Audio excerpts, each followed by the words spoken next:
রাত যত গভীর হয় শ্মশানের নীরবতা তত ঘনিয়ে আসে। কিন্তু শ্যামনগরের পুরনো শ্মশানে কেউ একজন সেই নীরবতা ভেঙে দেয়। সে ধনঞ্জয়, এক বৃদ্ধ লোক, বয়স প্রায় 70-এর কোটায়। কাঁধে ঝুলছে একটা বাঁশের খুঁটি, মোটা পুরনো অনেকটা লাঠির মতন, আর হাতে ধরা ঝাপসা কাঁচলা পুরাতন লণ্ঠন। গায়ে জড়ানো মলিন ধুতি আর রং চটা শাল, যেন বহু রাতের নীরবতা ও ঢেকে রেখেছে সে। চোখ দুটো এমন গভীর যেন বহুবার মৃত্যু এসে সেখানেই থেমে দাঁড়িয়ে গেছে। সরকারি চাকরির পোস্টিং পেয়ে সত্য শহর ছেড়ে এসেছি গ্রামে।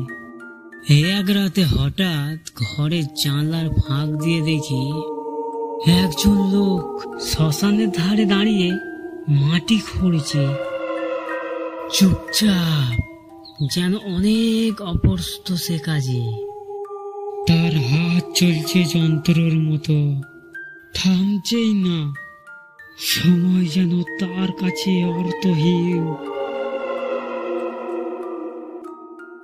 পরের দিন সকালে এক বৃদ্ধ আমাকে বলল, রাতে যদি তার সামনে পড়ে যাস, যতটা সম্ভব দূরে থাকিস। চোখে চোখ পড়লে বাঁচবি না। বৃদ্ধ চোখ সরিয়ে বলল, ওর নাম ধনঞ্জয়, মারা গিয়েছে বহু আগে। তবুও রাত হলেই এখানে আসে, কারোর অপেক্ষায় নাকি নিজের দায়িত্ব কেউ জানে না। যদি কেউ রাতের অন্ধকারে তাহার মুখোমুখি হয়, সে নিঃশব্দে বলে দেয় কিছু নাম। মৃত্যুর জন্য চিহ্নিত নাম। পরের দিন আর তাদের খোঁজ মিলবে না। কিন্তু আমার কৌতূহল আমার অপেক্ষা করল না। শেষমেশ একদিন আমি গিয়ে দাঁড়ালাম ধনঞ্জয়ের সামনে। আমি জিজ্ঞেস করলাম, তুমি কি খুঁড়ছো এত রাতে? সে ধীরে মাথা তুলল। প্রথমবার তার চোখের দিকে তাকালাম, গলা যেন কবরের ভেতর থেকে উঠে আসছে। পরের দিন সকালে আমার দরজা খোলা ছিল।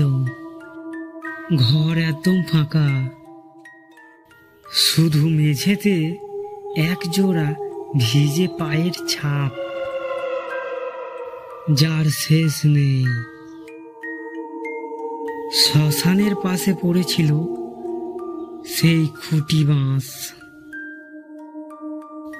আর তার গায়ে বাঁধা পুরনো একটা লণ্ঠন, ঠিক যেটা ধনঞ্জয়ের ছিল।